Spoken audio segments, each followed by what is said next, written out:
Your presence here ruins the atmosphere of the venue. Could you please leave? He sneered.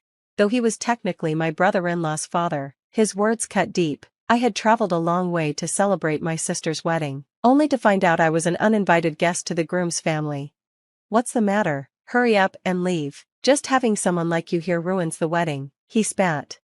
Understanding I wasn't welcome, I nodded. Understood. I'll take my leave. I stepped outside and called my husband. What's going on? Why are you here? He asked, concern in his voice. I was told to leave, so I did, I answered honestly. There was nothing else to say. What does this mean? He muttered darkly, turning his gaze toward the groom's family. They stared back, unrepentant. My name is Lisa, and I'm 32 years old. I live with my husband, who is 11 years older than me. The only family I have left are him and my younger sister, Summer, who is 10 years younger. Our father left when I was 10, leaving us in a single-parent household. Summer had just been born, and our mother worked tirelessly to raise us. She juggled jobs from morning till night, and I stepped in to take care of my sister. Despite the hardship, I never complained. We managed until I graduated high school, but years of overwork caught up with my mother, and she passed away. With no extended family to rely on, Summer and I were left to fend for ourselves. What's going to happen to us now, sis? Summer asked, her young face full of fear. Don't worry, I'll manage somehow, I reassured her, though I had no plan. I found a job as a clerk at a small company. The pay wasn't great, but they were willing to hire a high school graduate. It was a small workplace, so I quickly found myself handling a variety of tasks. At first, it was simple clerical work, but my responsibilities grew over time. The boss, however, was kind and supportive. Lisa, would you like to earn a qualification? He asked one day. A qualification? Yes, it's a bit specialized, but we need someone qualified, and you're young, it shouldn't be too hard for you to study, he explained. Would this be outside of working hours? Don't worry, we'll cover the exam fees and textbook costs. Please, I'm asking as a favor. The boss's earnest demeanor made it hard to refuse. Besides, earning a qualification could open more doors for me in the future. I thought of Summer, her needs would only grow as she advanced through middle and high school. Understood, I agreed. Don't push yourself too hard, sis, Summer would sometimes say, her voice filled with concern. Don't worry about me. When you graduate high school, you can do whatever you want, I told her. As she entered high school, Summer began considering working right after graduation, but I didn't want her to struggle the way I had, so I convinced her to aim for college. There was one problem: my salary made saving for tuition difficult. I began thinking about changing jobs. When I confided in my boss, I expected disappointment, but he was surprisingly understanding. I completely understand, he said. Actually, I know someone starting a new company. They're looking for someone to handle clerical work. A new company? Yes, and don't worry, it's run by someone very capable. Their business is already doing well, and they're looking for talented employees. The boss assured me the new company's work would be similar to what I was already doing. It sounded ideal, though leaving felt bittersweet. I've been thinking of closing this company soon anyway, my boss admitted. Most of us here are nearing retirement, and it's getting harder to keep up, so don't worry about leaving, you've done more than enough. After 5 years with the company, hearing his kind words brought tears to my eyes. Don't cry, he said gently. If I make a young girl cry, my wife will scold me. It's better when you smile. With his blessing, I joined the new company. Nice to meet you, I'm Mike. My new boss introduced himself. He was 38, with an air of professionalism that was hard to miss. Nice to meet you, I'm Lisa, I replied.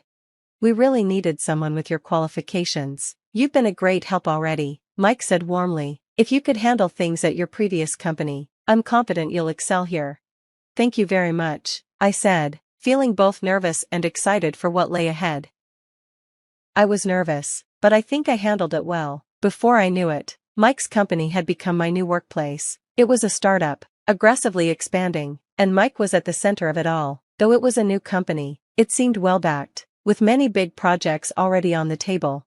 I'm really grateful to have you here, Lisa, Mike said one day. Your office skills are specialized, and it helps that you have such a strong background. I'm glad I invested in your training. His words made me happy, and as time went on, I could see the company growing. Mike appreciated my work, And I no longer worried about my sister's tuition or our daily expenses. "You seem so lively these days," my sister commented one morning. "Really? Before, you always seemed overwhelmed by work, but now you seem to enjoy it." "Maybe it's because of someone," I teased. "Mike?" she asked, joking. "Don't be silly," I laughed. "Go get ready for school." 4 years later, I was 27, and my sister was about to graduate high school. She was doing well in school and aiming for her preferred university, barring any health issues. She was expected to pass. Meanwhile, Mike's company was flourishing, taking on larger projects, and Mike was a brilliant leader, always bringing in new work and building partnerships. The number of employees quickly increased, and before I knew it, I was training new hires. "How about a trip sometime?" Mike suggested. "A trip? But my schedule." I anticipated that. "I'll make sure to wrap things up early. Leave it to me." "Thank you, but that feels like a luxury." Mike insisted. "Let's relax a bit. You've earned it." As part of the founding team, I spent a lot of time with Mike. Naturally, our relationship grew romantic. Despite the 11-year age difference, it didn't matter to me, but there was one thing on my mind: could we wait to get married? One late night, just the two of us in the office, I decided to share my feelings. "Mike, it's not that I don't want to marry you. You're a wonderful man, and I do want to marry you, but I have my sister. She's much younger than me, and until she's independent, I can't leave her. Could we wait until she graduates?" I feared it was a selfish request. Mike, already in his mid-30s, was likely thinking seriously about marriage. I wasn't sure if it was too much to ask. "Of course, I'll wait until she graduates," Mike said, without hesitation, "but in return, let's have dinner with your sister. After all, she'll be family." I was touched by his understanding. His assertiveness was part of what made him such a successful entrepreneur. So, the three of us began spending more time together. As Mike's company stabilized and my sister neared the end of her high school years, we all decided to go on a trip together. It was a wonderful experience, one we wished could last forever. But eventually, the trip ended. My sister went off to college, and Mike and I returned to work.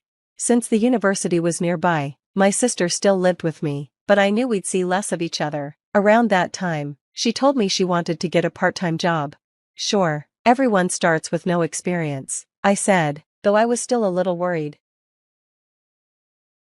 "I'll be fine," she reassured me. "I've been learning about business management from Mike. I'm ready." Her optimism surprised me. She was so much more mature than I had expected. She had always been like that, and her positivity had helped me through tough times. Then, one day, she surprised me even more. "Sis, guess what?" she said, her eyes sparkling. "What is it?" "I'm getting married after college." I was stunned. "Married? Sorry, what?" She continued nonchalantly. "I'm serious about marrying after graduation." "Who's the guy?" "You don't know him. Or maybe you do." "Don't mess with me," I said, half in disbelief.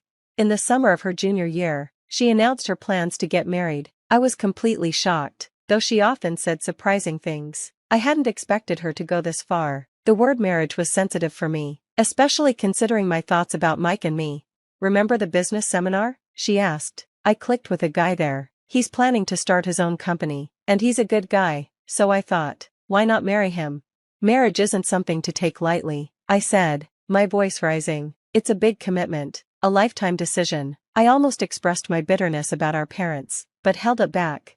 My sister gave me a direct look. "Don't you want to respond to Mike's feelings?" she asked. "But I promised to look after you until I graduate. You think I can't manage without you? I've got my life planned, and I've met a good guy. You need to think about your own happiness."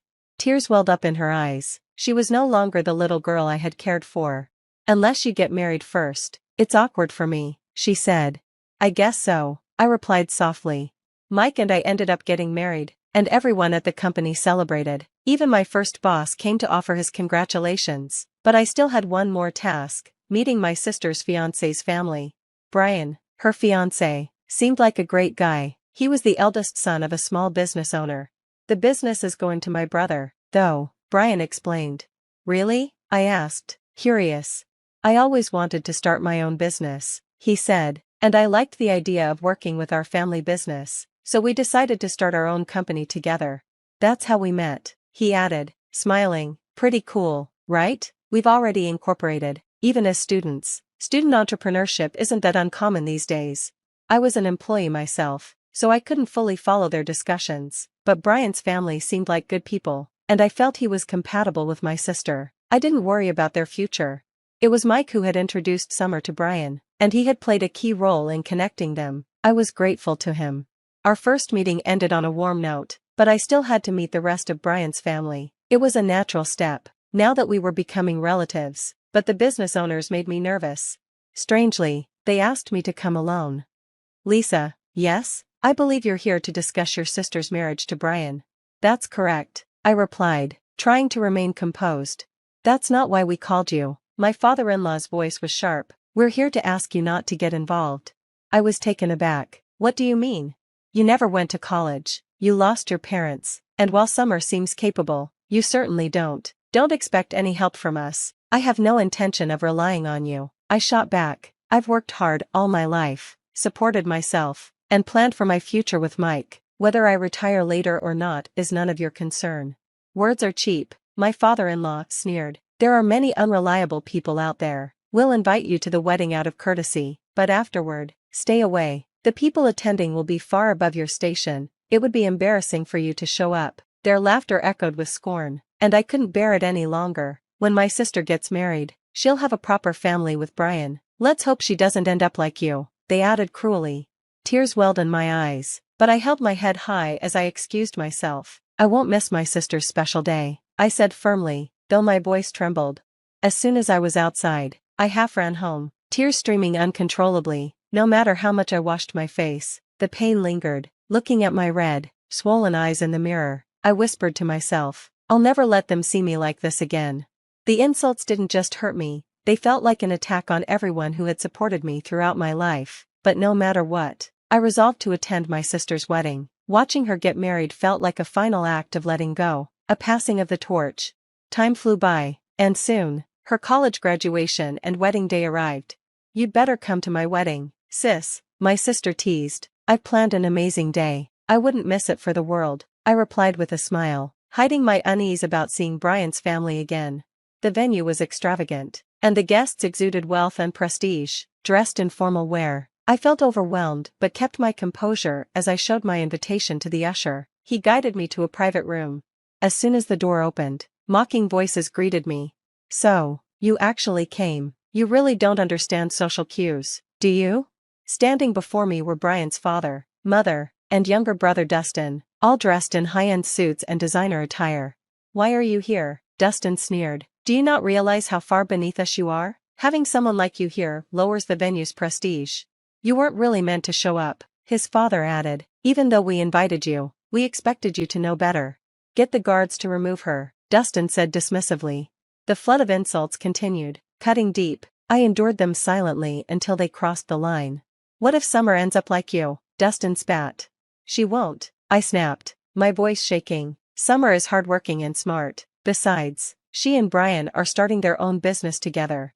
Ridiculous. Brian will take over our company, not start some side project, his father scoffed. That's not what they said, I countered. They've already incorporated their own company. Their faces twisted in disbelief. Before they could hurl more accusations, the door opened. Sorry I'm late. Mike's voice filled the room. The family's demeanor shifted instantly. Mike, it's been too long. They greeted him warmly, falling over themselves to show respect. Mike ignored their pleasantries. Have you seen my wife? Your wife, they echoed, shocked. Oh, there she is, Mike said, spotting me in the corner. Why are you standing there? They told me to leave, I said softly. Mike's expression darkened. Why would you tell my wife to leave? She's also the bride's sister. The room fell silent, their faces pale. We didn't know, the father stammered. Explain what happened, Mike demanded. I recounted everything truthfully. So, you insulted my wife and tried to humiliate her? Mike's voice was icy. Insulting her is the same as insulting me. Is that how you treat family? We didn't mean to insult her, they stuttered, visibly sweating. Then what did you mean? Mike's piercing gaze made them shrink. After a long pause, he continued, I do business with your company, but we're not family. Brian is my friend, but that doesn't mean I'll tolerate disrespect toward my wife. Effective immediately, I'll be ending our business relationship. Wait, that will ruin us, Brian's father cried. Please reconsider. I won't. Don't worry, though, I'll work with Brian and Summer's new company instead. They've earned my trust. The family looked stunned, realizing they had lost both their son's loyalty and a critical business partner. Mike turned to me. "Let's go," he said, leading me out of the room. The wedding proceeded without further drama. Brian and Summer began their new life together, moving into a new home as they focused on growing their business. Meanwhile, the in-laws faced the consequences of their actions, their company struggling without Mike's support. As for us, life brought a new chapter. I gently patted my belly one evening, excitement and nervousness filling me. When Mike returned home, I greeted him with his favorite stew and a big smile. "I have news," I said, placing his hand on my stomach. His eyes lit up. "Really? That's amazing." He hugged me gently. With a baby on the way, our family was growing, and though our responsibilities would increase, I knew we could handle it. Together, we would build a happy home filled with love and hope for the future.